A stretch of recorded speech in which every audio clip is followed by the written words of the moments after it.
102,6 FM, stasiun suara, satu kata penuh makna pasti selalu di hati. Sahabat Star FM, kita kembali di ruang MUI Madinah mengenai tema kita hari ini, pengenalan hukum positif sejak dini dalam keluarga. Dan masih bersama Ibu Rita Debriza MH selaku Sekretaris Komisi Perempuan, Remaja dan Keluarga. Dan kembali kami ingatkan sahabat Star FM, buat kamu yang ingin bertanya seputar tema kita hari ini, boleh di line telepon kita di 081165811026 atau SMS dan WhatsApp-nya di 081291721177.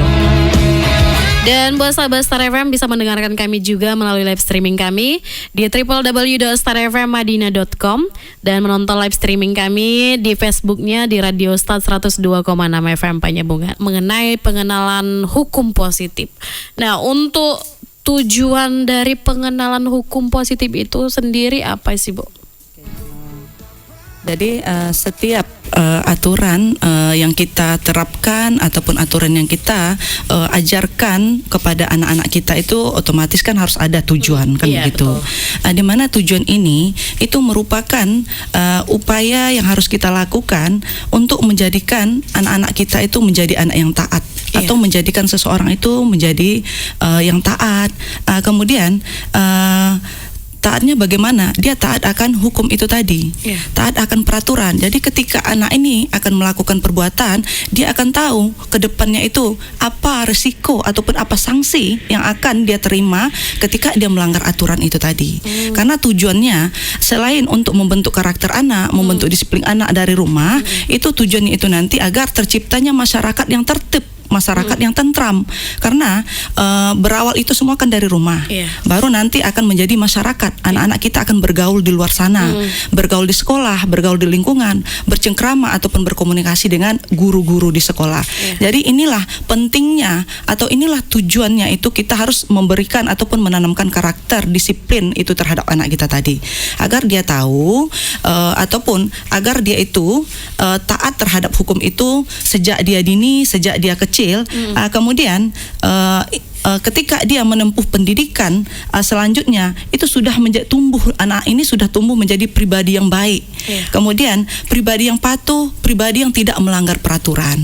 Dia paham mana yang benar, mana yang salah. Ketika dilanggar apa sanksinya gitu ya, apa akibatnya gitu ya, Bu, begitu. Karena anak ini tadi jangan kita berpikir ataupun jangan sesekali kita sebagai orang tua yang ada di mindset kita itu ketika anak melakukan kesalahan, oh ini kan masih anak-anak, anak saya masih kecil, itu tidak boleh kita lakukan. Kenapa? Karena dengan sendiri kita akan merusak karakter anak kita.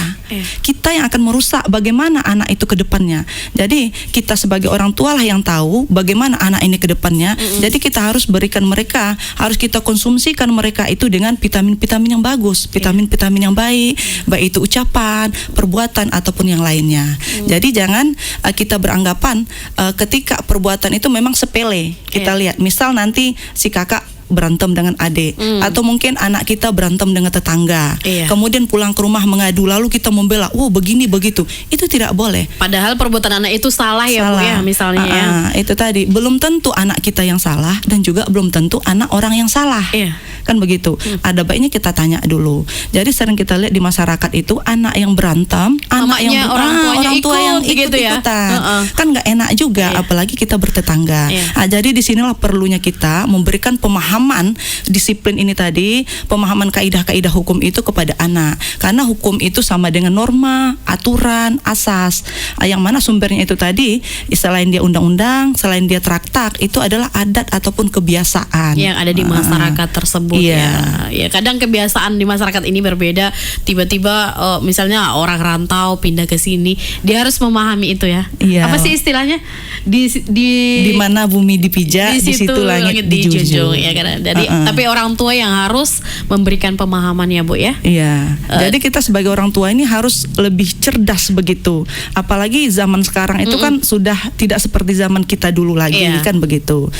Semua sekarang itu sudah mulai dengan menggunakan gadget. Jadi dari situ kadang anak memberikan menonton, kemudian mempraktekkan dan mencontoh hal-hal yang tidak baik. Di sinilah peran kita sebagai orang tua untuk mengendalikan itu tadi, agar anak kita tahu Kemudian mereka mengerjakan mana yang seharusnya, mana yang tidak seharusnya dikerjakan.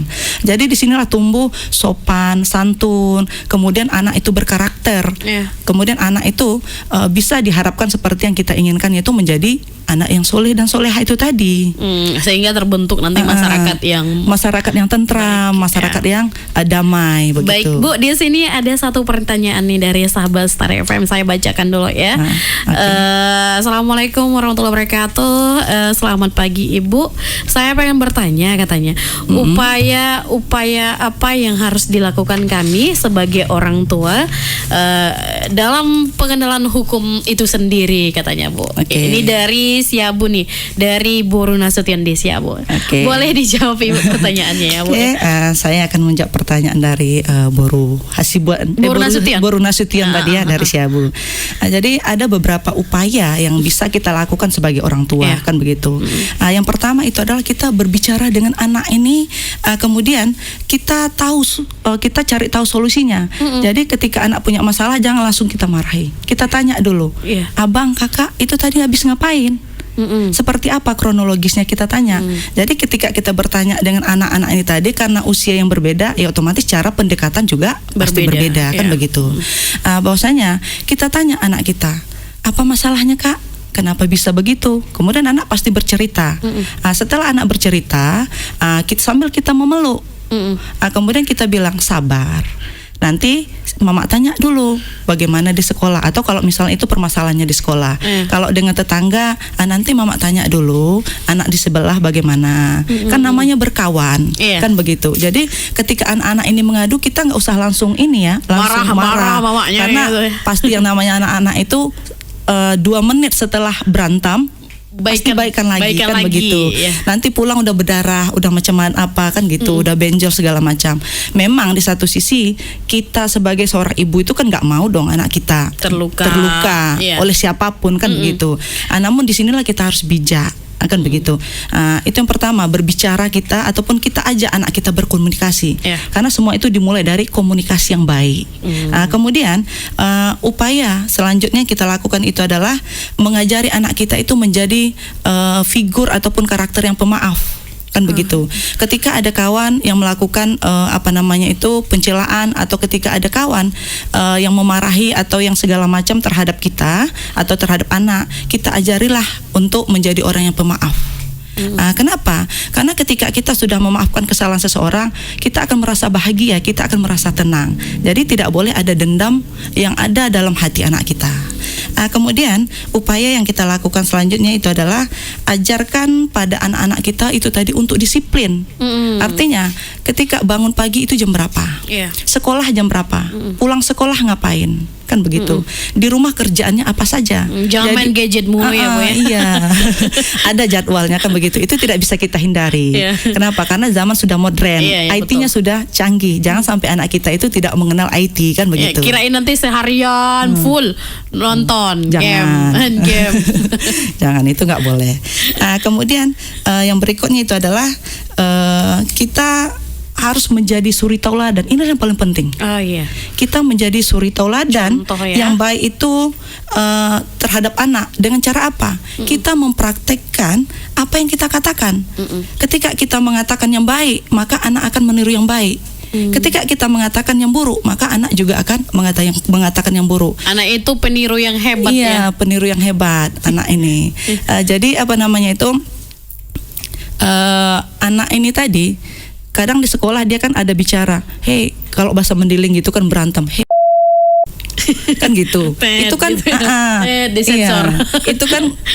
Itu kan nggak boleh itu kan. Baru, hey, kau lebih nakal dari aku. Itu kan tidak boleh dilakukan oleh anak-anak. Disinilah kita ini harus membentuk karakter yang bagus itu. Jadi semua itu bermula dari kita menjadi orang tua ini. Jadilah kita orang tua yang baik, jadilah kita orang tua yang menjadi suri tauladan untuk anak sesuai dengan perkataan dan perbuatan kita. Jadi anak akan mentiru, akan menyontoh apa yang kita kerjakan, apa yang kita lakukan. Itu ya Bu ya. Baiklah sahabat Star FM, upaya-upaya apa lagi nanti yang akan dilakukan orang tua, kita akan lanjut kembali, tapi setelah pariwara yang mau lewat berikut ini. Tetap bersama kami di Ruang MUI Madinah. Menjaga kebersihan lingkungan sudah menjadi tanggung jawab kita bersama. Jumlah sampah yang terus meningkat menyebabkan pencemaran lingkungan. Sampah digolongkan menjadi dua, yaitu organik dan anorganik. Untuk memperkecil pencemaran, lakukan tindakan bijak pada sampah. Buang sampah sesuai dengan jenisnya. Bersama-sama, ayo kita lakukan tindakan bijak pada sampah demi terciptanya lingkungan yang bersih, indah, dan nyaman.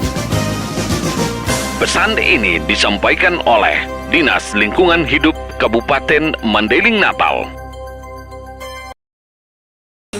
102,6 FM, stasiun suara, satu kata penuh makna pasti selalu di hati. Sahabat Star FM, kita masuk di bagian akhir di program spesial Ruang MUI Madinah. Ibu, mungkin ini di segmen terakhir ya Bu ya. Mungkin apa sebagai orang tua ini, apa hal yang harus kita lakukan dalam mendidik anak untuk paham betul tentang yang disampaikan tadi tentang tema kita hari ini? Oke, jadi ada beberapa upaya yang harus dilakukan oleh orang tua untuk menerapkan hukum positif ini terhadap anak. Yang pertama adalah pola asuh orang tua yang baik dalam membentuk disiplin pada anak. Jadi itu sangat berpengaruh terhadap tumbuh kembang anak itu tadi. Pola asuh ini tadi. Seperti yang saya jelaskan pertama, bahwasanya jangan kita beranggapan bahwasanya ketika anak itu melakukan kesalahan kita hanya memandang dia sebatas anak-anak. Nah, kan begitu. Jadi disinilah perlu pola asuh yang baik itu tadi. Kemudian yang kedua adalah jangan kita itu pernah untuk membandingkan anak-anak kita. Karena setiap anak itu punya figur yang berbeda, punya karakter yang berbeda, punya keistimewaan, kelebihan ataupun kekurangan dan kemampuan yang berbeda. Jangan dibandingkan, ya si hai gitulah istilah Mandailingnya ya. Nggak usah pun kita membandingkan anak kita dengan anak si A si B. Anak kita saja yang di rumah pun itu tidak boleh kita lakukan. Misal si kakak itu juara, kemudian sementara si adik itu tidak juara. Tetapi kita tanpa kita sadari, ini anak ini kalaulah misalnya kita bilang, kamu kenapa begini? Tiru dong kakakmu. Kakak juara, kok adik begini? Itu tidak boleh. Itu sebenarnya itu sudah mencederai hati anak kita. Disinilah kita itu sudah mulai merusak karakter anak kita, kan begitu.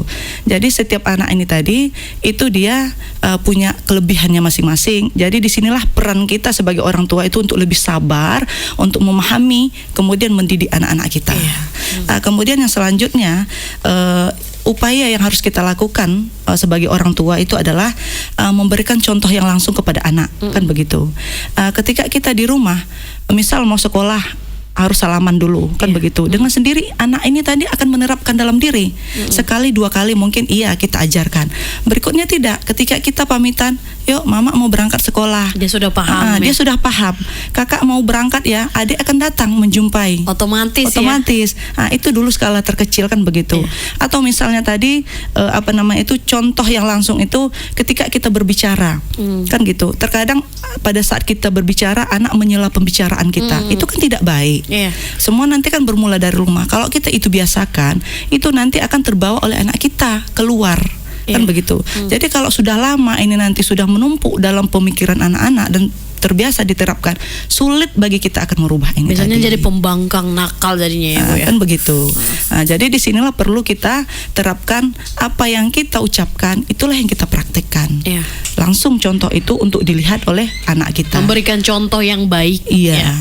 Kemudian yang terakhir itu adalah upaya ataupun saran yang harus kita lakukan sebagai orang tua untuk menciptakan ataupun membentuk karakter anak ini tadi menjadi anak disiplin itu adalah bahwasanya kita harus berpikiran anak kita itu tidak nakal, kan begitu.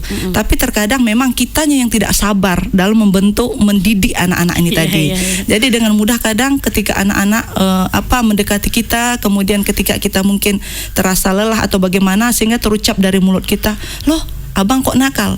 Ini pada hakikatnya sudah salah, kan begitu. Sebetulnya yang salah ini adalah kitanya, kan begitu. Tidak terlepas mungkin masyarakat di luar sana dan juga saya sebagai orang tua, kan begitu. Inilah pelajaran ataupun inilah kewajiban yang betul-betul kita pelajari. Karena mendidik anak itu tidak ada akhirnya. Tidak berakhir dia. Karena dari anak kita belajar menjadi orang tua. Dari anak kita tahu bagaimana membentuk karakter anak ini menjadi anak yang baik. Jadi dari sekarang kita harus mulai melatih pola-pola itu semua. Ketika memang tidak semua nanti yang kita inginkan itu sesuai dengan harapan, kan begitu. Kenapa? Karena memang kita hanya belajar, kemudian kita hanya berbuat ataupun memberikan yang terbaik untuk anak-anak kita. Namun yang menentukan itu nanti ya pasti qadarullah, ketetapan Allah itu tadi, kan begitu. Itu tidak bisa kita pungkiri. Kemudian untuk apa ini semua, kan begitu kita terapkan sejak dini. Tujuannya itu tadi adalah untuk memunculkan masyarakat itu tadi yang tertib, masyarakat yang tentram, masyarakat yang beradab. Kenapa? Karena kalau kesadaran hukum ini sudah dibangun sejak dini, jadi anak ini sudah tahu ketika melakukan perbuatan, tahu dia resikonya. Jadi jangan nanti setelah terjadi baru kita ribut. Kan begitu. Misal anak, kita melihat dia anak masih 7 tahun, tetapi dia sudah melakukan hal yang tidak baik, layaknya mungkin meniru orang dewasa. Misal seperti dia mencuri, kan begitu. Ini kan memberikan efek yang tidak bagus ini. Orang yang kehilangan atau orang yang dirampas haknya oleh anak kita dengan mencuri ini tadi, pasti dia keberatan dong. Dia tidak akan melihat itu anak kecil. Karena apa? Barangnya sudah hilang, barangnya sudah diambil, sudah dirampas oleh orang lain. Jadi jangan sampai ini terjadi sehingga menimbulkan atau memunculkan permasalahan yang lebih besar lagi di dalam lingkungan masyarakat. Itu tadi tujuannya kenapa kita harus menerapkan, harus mengenalkan hukum positif ini sejak dini kepada anak kita. Baik, terima kasih Bu atas masukannya dan upaya-upaya yang harus dilakukan sebagai orang tua. Dan itu dia sahabat Star FM, sekaligus menjawab juga tadi pertanyaan sahabat Star FM. Dan terima kasih sudah hadir Ibu di ruang MUI Madinah memberikan informasi yang luar biasa untuk masyarakat kita, khususnya sebagai orang tua dalam pengenalan hukum positif untuk anak-anak kita ya. Mudah-mudahan kesempatan lain bisa kembali mengisi ruang MUI Madinah ya Bu. Insya Allah. Ya, terima kasih kembali juga. Saya telah diberi kesempatan untuk itu. Ya, baik. Demikian sahabat Star FM ruang MUI Madinah untuk edisi hari ini. Kami ucapkan terima kasih buat sahabat Star FM juga yang sudah bergabung bersama kami. Demikian. Wassalamualaikum warahmatullahi wabarakatuh. Horas.